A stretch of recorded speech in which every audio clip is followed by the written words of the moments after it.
Chapter 2. I'm Eric Cargill. And I'm Rachel Elnar, and this is Cheers and Tears. Design leadership tales retold.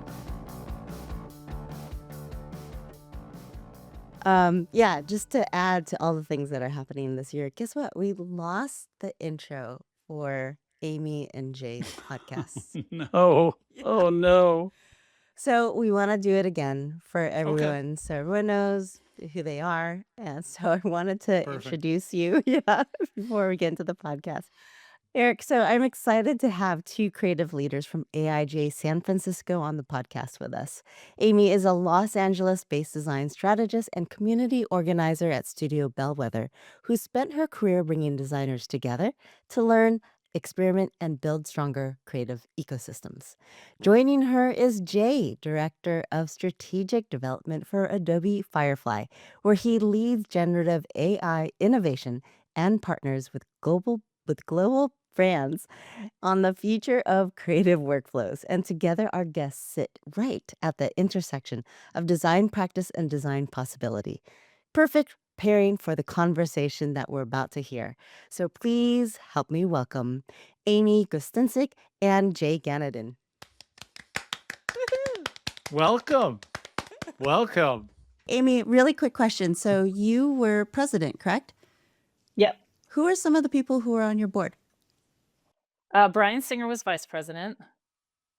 Jay was membership. Alice Bybee and Matt Cook were business. Jay, who else was there? Oh, Shell Perkins was treasurer. He was forever treasurer. Is Tom Ingalls Yeah, I bet he was. like Wow. sponsorship or something? It's so hard. I mean, that was a really long time ago. That was a really long time It's ago. really hard to remember. You said that was about 20 years ago? Yeah. Oh, Mary Scott, right? Yeah. Or Phil It could have been on either. education. That's great. What a powerhouse team you had. Thank you, Amy. Appreciate that. Yeah. All right, Jay, let's hear your backstory. Oof, my backstory. So I was one of those guys that was willing and able that Amy mentioned. And so I was on the heels of a career reinvention, one of them, where I was a photographer, having been in tech and management consulting for 7 years prior. And I just knew one of the things I needed to do was network. And so I went to, like, maybe it was a traveling lounge, Amy, and met you there. And you said, hey, you should join the board or like join AIGA, something like that. And I met, oh gosh, who were they at the time? There was like Heather. Yeah, Lori Zarate. Zarate. Heather Hitchcock. Heather Hitchcock. Okay. Right. So they were both the membership. And they were the chairs ones at who the were membership time. chairs when I started, and they scooped me in.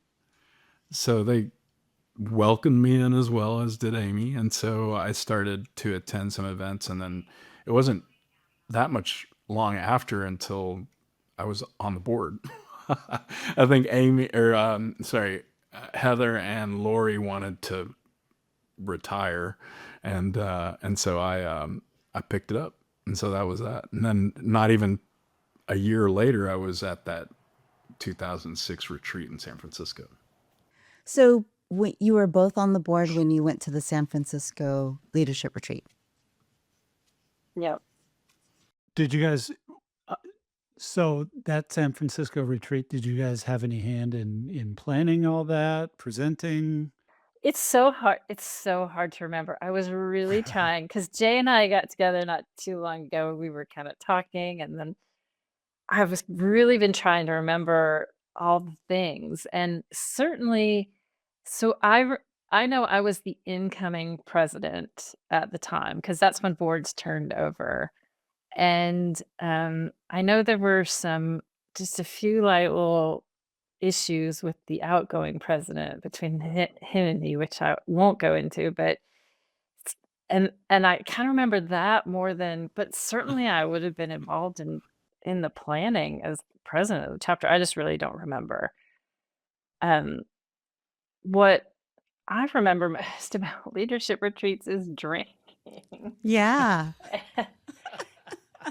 and dancing. And like Pittsburgh was, I mean, it was my first one and it was just out of control. The craziness, the insanity, the late nights and the drinking and the going to the bars and dancing. And then people came to San Francisco and they're like, we want to go to the bars and go dancing. And we're like, we don't know where you do that in San Francisco. And we went to some bar, people were like trying to dance, and then they turned the music to terrible, like non-danceable music because they just wanted us to get out because we were so obnoxious, so not the vibe of that bar. That's what I remember most about. Oh, so good. So Pittsburgh was the year prior. Eric, what year was that? Pittsburgh was 2005. Yeah, I still don't know where to go dancing in San Francisco. Oh, who goes dancing in San Francisco? There's a few clubs now, some good ones. Ah, The Midway. okay. Go to the Midway. Good DJs. Got it. Funny. Public Works. Oh, so if the leadership retreat comes back to San Francisco, Jay is going to be involved. Right. My like old school raver days. Yep, coming right back. I don't think my liver could handle it. No. He drank oh a my lot. God. He drank so much. So, did you guys predated human pyramids, right? Or did you do those? I predated. Oh, you did? You did them, Okay. Jay. I did participate. That was Portland. And then also the national conference one of those years. Maybe it was 2009. Same year. Yeah. Yes, pyramids, and we revitalized the pyramid for Dawn's birthday not too long ago on the beach. We said, okay, firm up that core. Don't want to like slip a disc or like it's a 50-year-old We version. just start out with 3-tier, work up. So be surprised how many people needed some tutoring on the human pyramid versus the way we did them 20 years ago. Totally. All right. So what happened at the San Francisco retreat? I wasn't there. Was a while before pyramids. What type of things did you guys do? Do you have any memories from the retreat? Man, it's the same thing. It's tough recalling it. Like, I think I was still super new. I didn't even know that I could go to the retreat or what it was. So I was just really kind of soaking it in. There's, the usual kind of breakout sessions. And then I do remember some kind of, just a place where we could view some artwork. But apart from that, it's really foggy.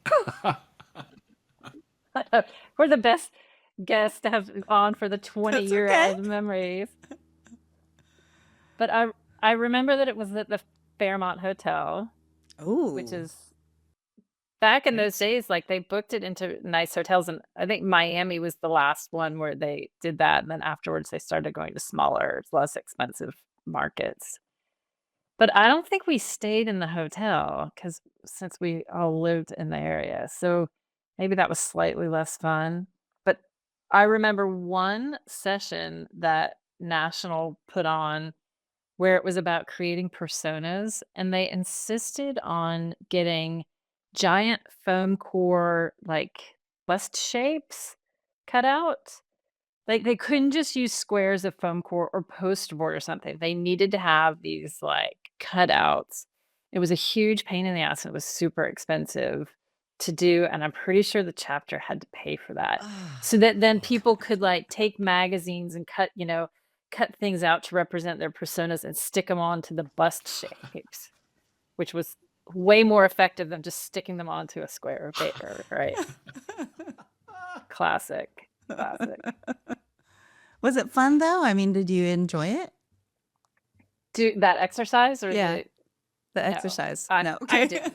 At the time, I didn't really understand the value of personas, to tell you the truth. So I really didn't.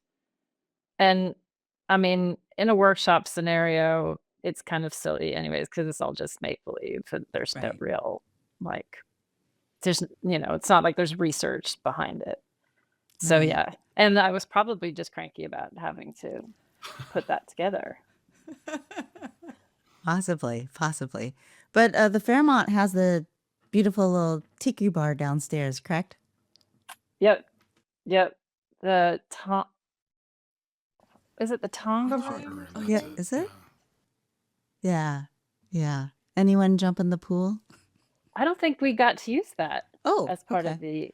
the as part of the retreat. Yeah, I don't remember being down there.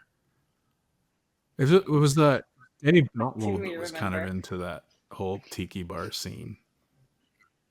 I Oh don't remember yeah. what Dave Gottwald, he was on the board. was he like the student rep when he was still in grad school? Oh, I bet he was. He was funny. It was either him or Tom Klump when I retired from being president. Gave me a pot brownie before it was legal. And I am not a good drug user. And he was like, just eat a little. And I just ate a little and then like fell instantly. And Oh, man. Who was president of the chapter after you retired, Amy? Was that Brian? it was Brian. Okay, got Yep. And I listened to Brian's podcast and he's like, I don't really remember too much but so I mean, maybe San Francisco is just everybody's blocked it out of their minds. But I do remember Brian kind of like struggling with like what bars do we go to?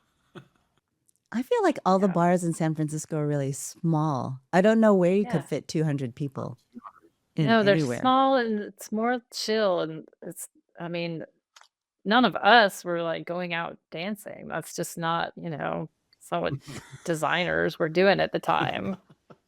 Middle-aged designers. Love it.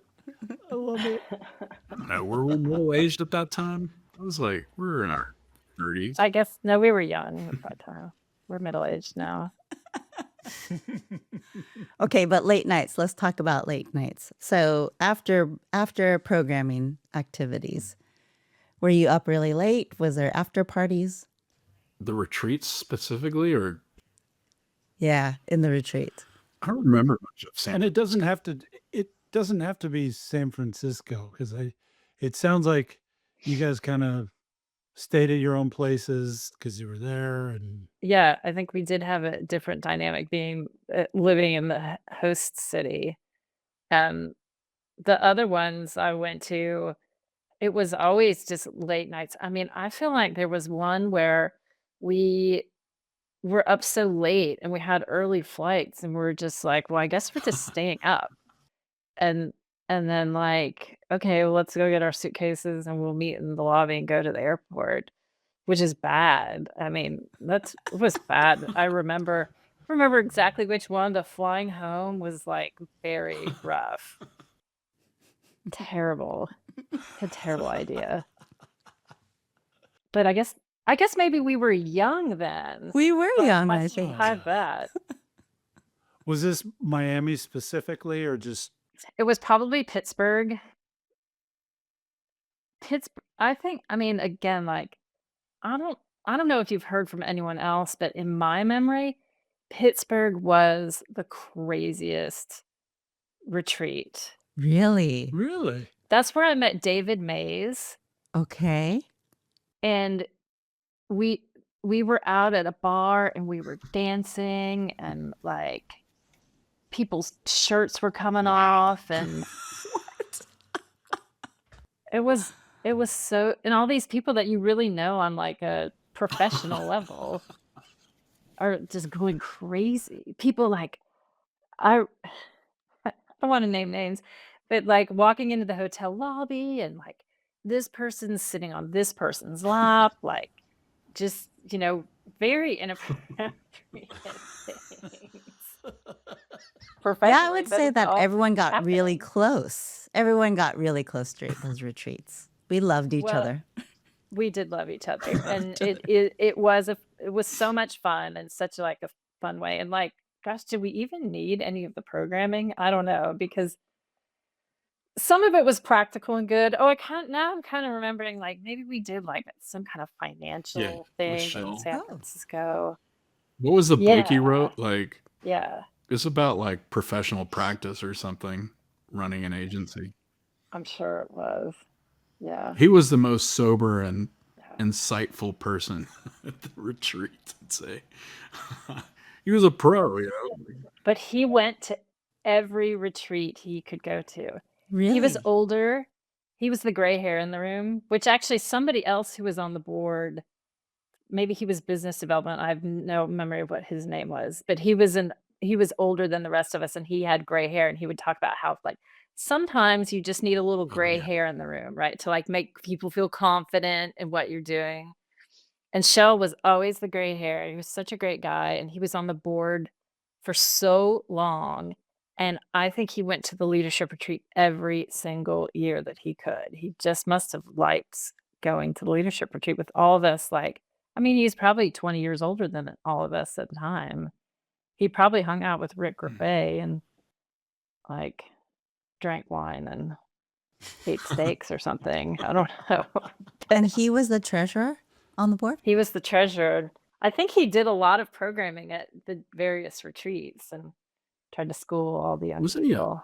a co-founder of the chapter? He's definitely a past president. Yeah, definitely past president. I don't know if he co-founded the chapter. He could have. I should know that. I did a big history project. I mean, David Mays has been on LA forever. There's just some people who don't leave the board, sometimes Yeah. out of necessity and sometimes out of love. What There's a was guy in that? San Diego too. They ran like their own conference. Yeah, Oh, the that's Y right. conference. Yeah, that's right. Yeah. Is That it guy was on Bennett? Bennett, that's it. Yeah. Mm-hmm. I thought I would be a lifer for sure. I thought I would like I could not imagine that there would ever be a time that I wouldn't be involved, but honestly, like I'm not even an AIGA member anymore. I know. It's crazy to me. I've fallen out as well. I moved from San Francisco to LA in 2013. And then I reached out to the president there because I'm like, oh, I'm in LA. How am I going to meet people? Like, of course, I'm going to get involved in AIGA. And the president was so nice. And he's just like, great, come in again. Like, if you're willing to do some stuff, we're happy to have you. And I joined the advisory board for LA. And so I met a bunch of people and that was great. And then I just you know, the leadership changes and what I was doing changed, and I just didn't have time to continue doing that, and maybe it wasn't even needed, and yeah, now I'm not even a member, and it was really great and important while I was, and it's just not something that fits in with what I'm doing right now. Yeah, that makes sense. Amy, I met you at Sean Adams' house, I think. That sounds right. We were drunk. That's what I remember. Keeping with the theme. Yeah. Was he wearing a suit? Was he all just perfect skin? Like that guy. Perfect skin, perfect hair. Yes. He's probably in Palm Springs right now. I reached out to him recently for a recommendation for something, and we actually live kind of in the same neighborhood in LA.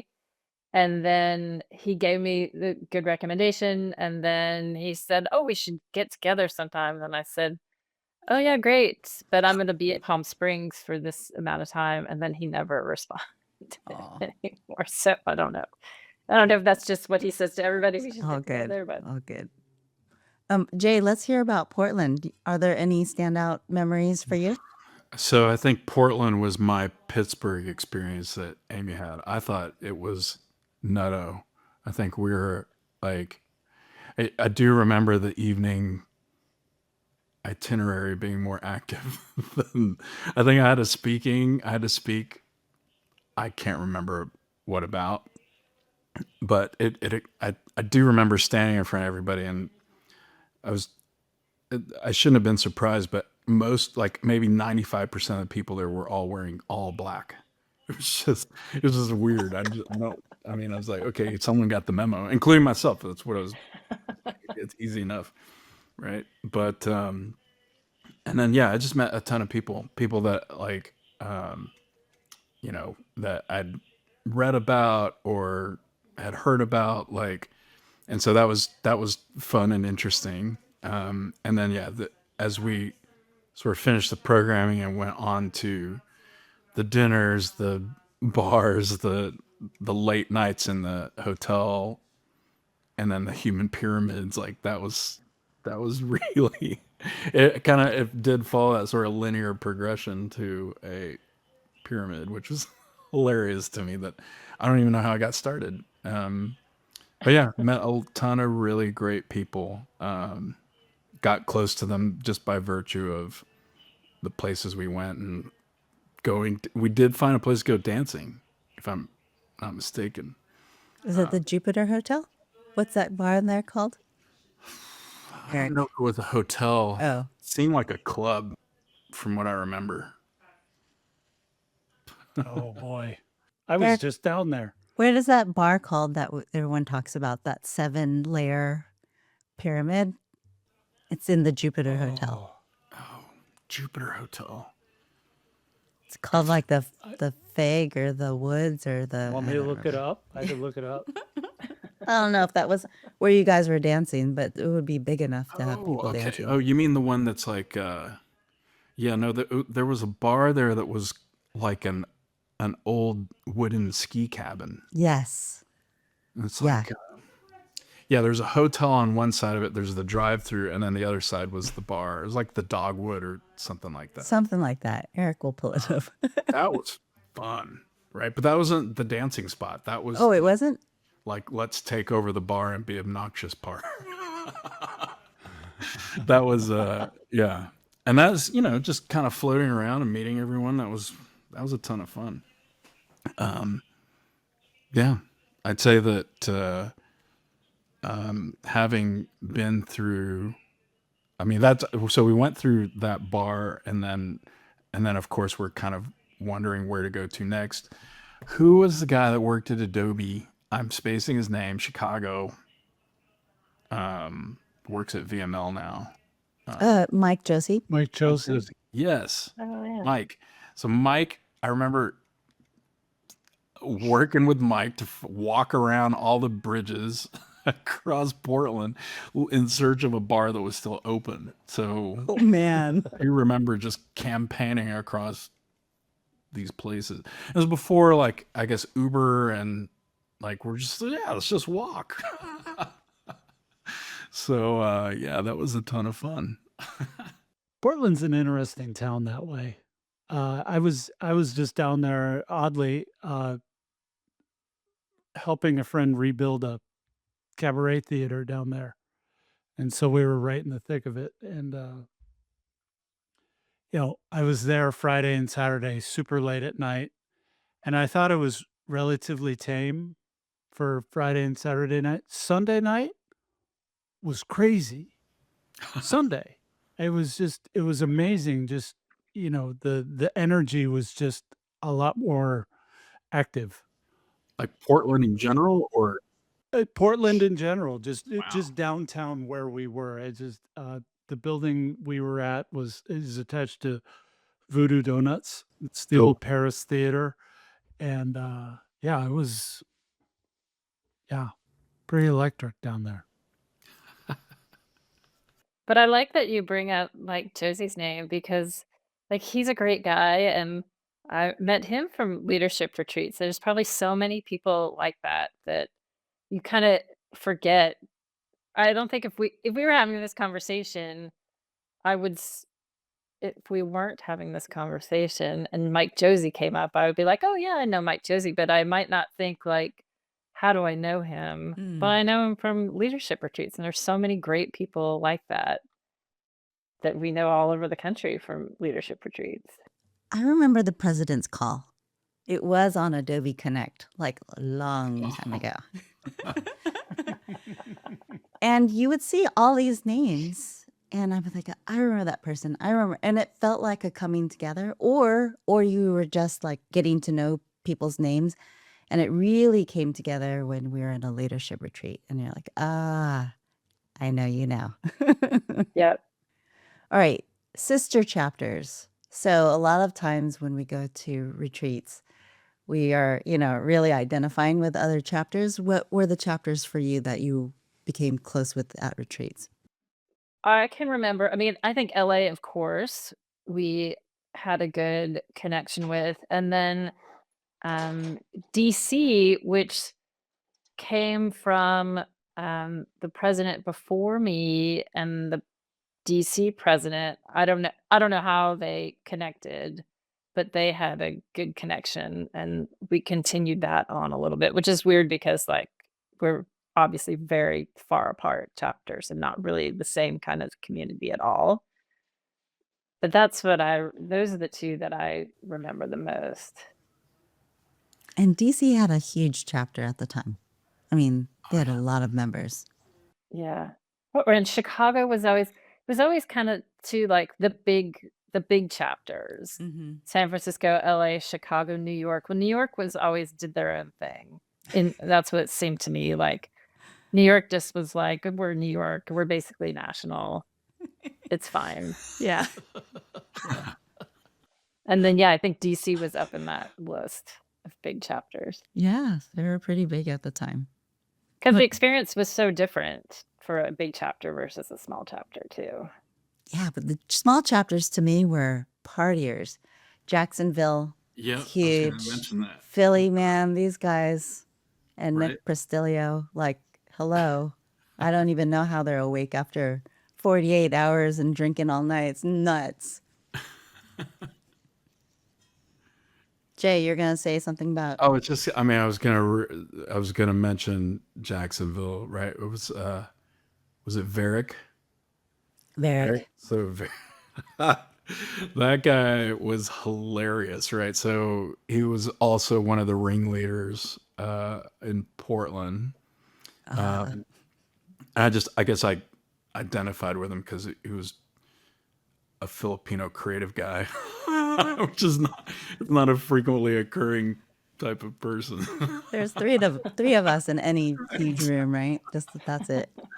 So that was funny, like, and just, I mean, gosh, the guy was limitless energy. And there's other people from that chapter too that were part of the unhinged part of the retreats. And I wish I could remember their names. I can see their faces, but I can't remember their names. And then a couple as well from DC. I'll back that one up because like I do remember them not being designers per se. Was it Emily? Yep. It was Emily Carr. Yeah. And then gosh, and there was another person who was like a project manager type of person. I completely spaced her name. Anyway, like they were a blast to hang out with. And then who else? Philadelphia. Yeah, that was one as well. So I can't remember the names of those people either. I did stay in touch with a few, but and it just kind of when I joined Adobe, just who do I reach out to and network with? So, well, the experience definitely changed around Omaha 2008 because we all got on social media. I don't know how you could remember any names prior to social media and photos because I can't. Like, I don't have a brain before that. But once you see those photos, you're like, yeah, I remember all these people now. yes. Bernardo. So it must have been. I do. Oh, Bernardo. Yep. Bernardo. Sorry. Bernardo. I don't think I know He Bernardo. was in Philly, the Philly office. Like he was also part of that. So I was in, like Debbie somehow asked me to be one of the 20 by 20 in the national conference. Wow. Bernardo was one of them, I remember. But yeah, part of that whole Philly crew, and then I'm seeing names now. So like Michelle Cooper, wasn't she? She was married or is married to somebody. Gavin Cooper. That's right, Gavin. Right, because I talked to him when he joined Vanguard, and then I'm seeing Kelly Holohan as well. She was Yeah. kind of a blast there too. So yeah, that was a fun crew.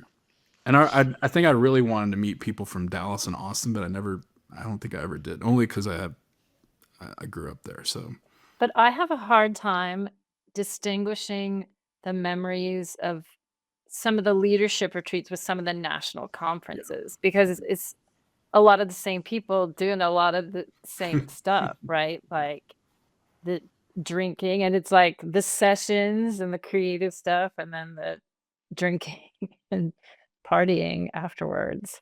So it kind of meshes together in my brain a lot. Agree. Yeah, I think I only made it to one national conference. And I didn't make the other ones like Gain or anything like that. But the national conference, was it Nashville? It was somewhere in Tennessee, Knoxville, Nashville, something like that. Memphis. Yeah, good eats there. I heard everyone's talking about the Yeah, that was good fun. food. But yeah, we took over that hotel as well, like in the lobby, hanging out there late. There's something about the leadership retreat, though. Smaller, right? Only 200 people. And we all move together when it comes to bars true. and whatnot. Yeah. Oh, boy. Taking over every Did we place that ever. we go. Yeah. Yeah. So much And fun. it was never malicious. It was just, hey, we're here for a good time. Yeah. Yeah. It's just some bars were more receptive to it. Right. Yeah. For sure. Yeah. I think like and you just wrote a post about this, Rachel, about like all kind of missing the times when we would sort of meet as a group like this. And I think I see a bunch of stuff on like Luma and Eventbrite that are just like so technical focused, right? Not that I couldn't play in that, but it wasn't the same as like design events, right? And I was proud of the fact that, I think starting with Amy, we were doing like 50 events plus per year, which was just insane. Wow. But we met, you ran the design leadership series, I think, was that, or design lecture series, Amy? And that was Oh yeah. when we were in the Academy of Art Theater or something like that. Those were killer, like it's where I learned about like, Stefan Sagmeister and like Alan Dye and like people that were just like legends, right? And that we brought those in. And I don't think we have anything, or I haven't seen anything like that in a while. So I miss those days. And in addition, of course, to the party and the hanging out. And that was definitely an aspect of that culture. But I do miss just like learning. I learned a ton from those people, and it really kind of galvanized my path forward professionally. Yeah, it is interesting to think about how the inspiration that we got as young creatives from all that in-person exposure and the difference now where um, maybe things are a little more democratized and you certainly have access to seeing and experiencing things in a different way, but um, there I think there is definitely something of value to being in person, even seeing, things live on a big stage and impressive presentations and um, using that to inspire what you're doing. It's maybe something that's a little missing. And I see like, I think AIGA as an organization is struggling, as are all membership organizations from what I'm seeing, because you can get a lot of the stuff that we got from AIGA in different ways, free ways, online ways, meetups, all that stuff. And so people do, I'm sure, question, why do I have to pay to be a member of AIGA when I can have access to all these other But things then they're just drinking alone. without paying? And it's just sad. Or within And the that's so Starbucks. true. I think back then, Amy, before, and this is no slight for other types of designers, but we were all crafty. We all did design. We all did things with our hands. We were much closer and in the way of how we produce and how we think. I mean, it just felt like everyone was makers. Everyone were making things, and all the stuff that you saw at the conference or at the retreat, whether there were t-shirts or pins or buttons or, you could see that everybody was making things and they loved to share that with each other. It's true, and we would all get stuff and trade stuff and bring a ton of stuff home, and that was really the fun of it. And I mean, I just personally, I don't really know what the design profession is anymore. And, I've shifted the work that I do, and I went back to school and got an MBA, and so I'm not like fully entrenched in it. But, I have friends who are teachers, and we talk, and I just, yeah, I really don't know I don't know what the business is. And that's, that's fine. Things grow and change and evolve. Right. But it is a bit of a mystery to me. Like when you go to design school now, like when I'm old. So when I went to design school, like I knew exactly what I was going to come out of design school, be a designer, work at a design studio. We're going to do brochures and annual reports and logos and album covers, and whatever. And now, like, as designers, you come out of design school, like, you make apps, I guess? Is that what you aspire to? I don't know. Multi-channel experiences.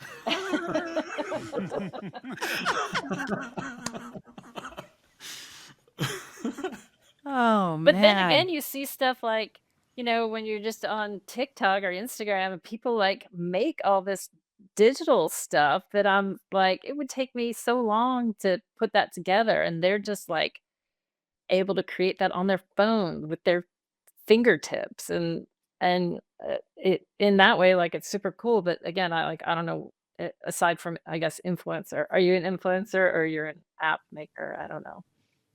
Yeah, that makes sense. I mean, again, the tools are much more accessible, and so we're no longer as close in terms of what we create. It's just open to everybody. Which I think is great. I definitely, again, came from a time when it was like, okay, we're designers, we're elevated and separate, and like Yeah. you would never, like, you talk to the client and then you go away and you work in secret and then you come back, you're like, here it is. Yeah. Ah. And you would never invite the client into that process. But now, I mean, personally, I'm just much more collaborative and I can see the value. Like we all bring everybody together for that stuff. And I think that's amazing. And the fact that like you can I mean, I know I'm talking to some Adobe people here, but like the fact that you can have all these tools and do all this stuff so easily, it really does make it so accessible for so many people, which I think is amazing. I think it's awesome. And not. Just saying. I mean, Sure. for those who really love the craft and who understand how humans read and absorb information, I mean, there's shit out there that's just, what is it? Like, just because you could doesn't mean you should have, but I don't know. Just, yeah, creativity for all, Jay. It's creativity for all. Thank you. Creativity. No, I think it's interesting you're talking about design school. My daughter, who was maybe that was why I was not out as much at the 2006 retreat, because she was weeks old. I remember the first time you brought her in the carriage to a little AIGA event. We were all so excited to meet her. Yeah. So, but now she's in her sophomore year. She's just like tomorrow she wraps up her like fall semester in graphic design at Virginia Commonwealth. So Wow. yeah, and pulling a 4.0. But just on the notion of the work, I can say she calls me all the time and she's like asking about just some art direction, mixing fonts, like composition of things, like she's still making stuff, right? But she also makes different things, right? So she came up in that sort of TikTok generation, and so she has a job on campus where she makes videos, shoots videos of herself, showing people around. It's the Division of Student Affairs, right? So she's shooting video, editing the video, publishing it, right? still, I mean, there's still text that is included and typography that's part of it, and color blocks, or just things that she'll do with the intro and outro of things that still require design. But you're right. I mean, there's like this aspect of making things, and the things that we make are not necessarily static. It could be videos, and then also the sort of editing and the craft that happens behind that. So I think it's just broadened a lot now. And yeah, to them, it's second nature, and they grew up with touch devices and all of that. So I think it's encouraging that they're still learning craft and idea making, but that the craft too has evolved. Jay, do you recommend that she get involved with AIJ? Of course. No, well, of course I do. Like, I mean, I said, like, you need to kind of start thinking about, people that are in your profession, pick up the lingo, all of that stuff, right? I think there is an AIGA student organization, but more than that, I think what I've been encouraging her to go to is CAN. And because I think that's like, I mean, it's the Oscars of advertising. You see a lot of really big ideas at work. And so I want her to go to that just to see what that looks like, and I mean, it's a whole next level, I think. I mean, in addition to just being in the south of France, but also meeting like chief creative officers of all kinds, and even other students that go through different academy programs there, and even, young, people that are, I think, just under 30, but have already been working a few years. Like, there's a good spectrum of inspiration there, that and really, like, advertising as a big means of creating the briefs that designers are hired for, right? Like, so just for her to get that kind of big picture in addition to professional membership organizations. I wanted to ask a little bit about what you're doing now, if there's anything that you've learned from your AIJ leadership experience that you could share with us. That's a really interesting question.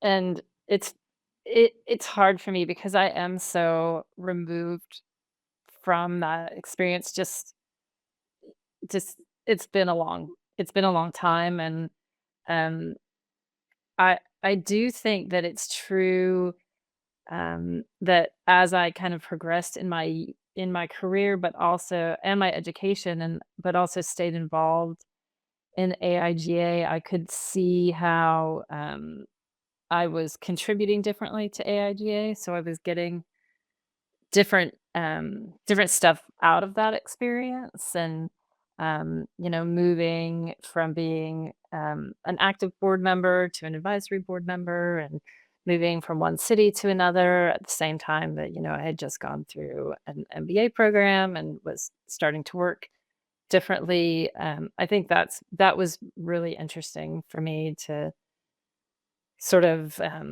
see that cycle, and how that all worked together. It's hard to really say, like, oh, something specific from being at a leadership retreat, other than all the stuff that we've spoken about, the fun times, the good memories, the meeting people. I mean, it actually was important career wise to make all those connections, and have people that you can connect with in different cities when you're around. Or a lot of people came to San Francisco, and then right, social media came on board. And I mean, yeah, half my LinkedIn and probably Facebook, which was what was the first one, is like all AIGA people. And especially when you're on a board, people want to connect with you. I'm like, I don't know who any of these people are anymore, but we're certainly connected on LinkedIn, so that's a good thing. It's awesome. So I think for me, I think there's two aspects. One is I was career switching, so to get a sense for the business of design, and how designers could commission photography. That was a huge, or where photography kind of fit in with graphic design. Really was a huge help, and then ultimately And even in the middle of my board service of 6 years, I switched to design, right? So it did sort of put me on this trajectory of my career that I'd never imagined, right? So I think like a lot of that too was just meeting all the people that I did, and I think I don't know if I've said this before to you guys, but like I believe in this idea of making your own luck, right? So people believe that good luck is something that happens, but I sort of believe that you can put yourself in situations where good luck can happen. And so that's one of the things that I got out of AIGA by far, right? In addition to just the connections that we had over drinks or fun or dancing or whatever, or pyramids, whatever it might be. But I did learn a lot from, those 50 plus events per year, studio tours, like meeting design luminaries, eventually kind of swinging me all the way to like, I think I want to do that. Like, and I was just kind of in the throes of being bored with photography by 2009 or 10.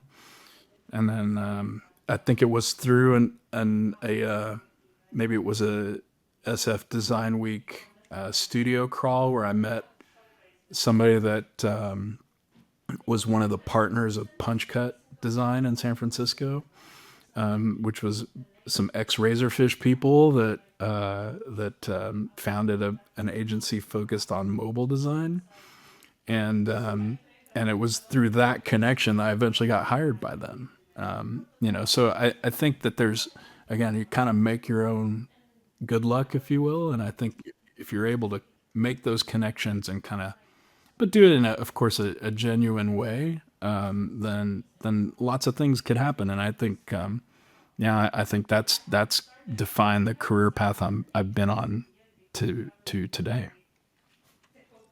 Thank you both. I really appreciate you being on the podcast, sharing your insights and what last memories you might have. Before we completely lose our minds. Time to replace them with new memories.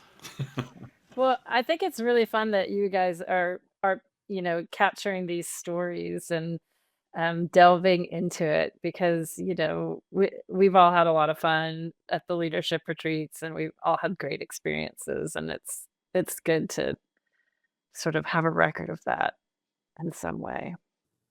Yeah, before we lose them. Yeah. Right. Eric and I have been doing these, and people just don't remember anymore. I'm like, gosh, we got to document these before they I'm glad disappear. it's not just us. What do you know? What was the first leadership retreat? Do you know? I think Richard Danny said New Canaan, Connecticut. What year was it? 1978. He said that was unofficial, but it was just when it was AIGA New York before they became a national and chapter thing. And then there's a 10-year gap to 1988 in Minnesota. So that might be the very first official one. I'm not sure. Yeah. Oh, wow. Okay. Yeah. And then pretty consistent all the way through to 2020. So long time. Oh, they don't take place anymore? That's why we're documenting this. Are you trying to get someone to talk about as many of the different ones as possible, or are you just kind of just talking to people no matter which ones they've been to? Talking to friends first and see what they remember. Actually, what I was really interested in is our cohort, right, during our time, and what we remember from here. And then, going a little bit backwards and a little bit forwards. I mean, there's not that many, but yeah. I would love to get insight on all of them. But after a while, they're all, the conversations sound the same after a while. Well, it's funny, I was catching up with RV Raquel Santos, who was on the board as well, I think maybe after you, Amy. But one of the volunteers, but that I was catching up with him, and we were talking about the old days, and he said, dude, we are the old guys now. We're the gray hairs. We're the gray hairs. We're the gray hairs. Because we were talking about the Michaels and that sort of time of design. And it's like, dude, we're the old guys. Man, I miss it. Yeah. Anyhow, thank you both again. We really appreciate it. Thank you. Yeah, thank you. Thank It you. was fun. Yeah, thank you. Talk to you soon, guys. All right. Okay. Take Alright. care. Bye. All right, Bye. bye-bye. Cheers and Tears will be back next time with more design leadership tales retold. Please subscribe, rate, review, and share this podcast with your creative community, design leaders, and friends. Cheers and Tears Design Leadership Tales Retold is a production of Chapter 2 and hosted by us, Rachel Elnar and Eric Cargill. This episode was produced and edited by Rachel Elnar. Podcast graphics by Eric Cargill. Animation by Verso Design and Megatow Design. The theme music track is Loose Ends by Silver Ships Plastic Oceans. Follow Cheers and Tears on Apple, Spotify, or YouTube podcasts, or wherever you get your audio and video podcasts. Subscribe to our email list at cheersandtears.com so you don't miss an episode.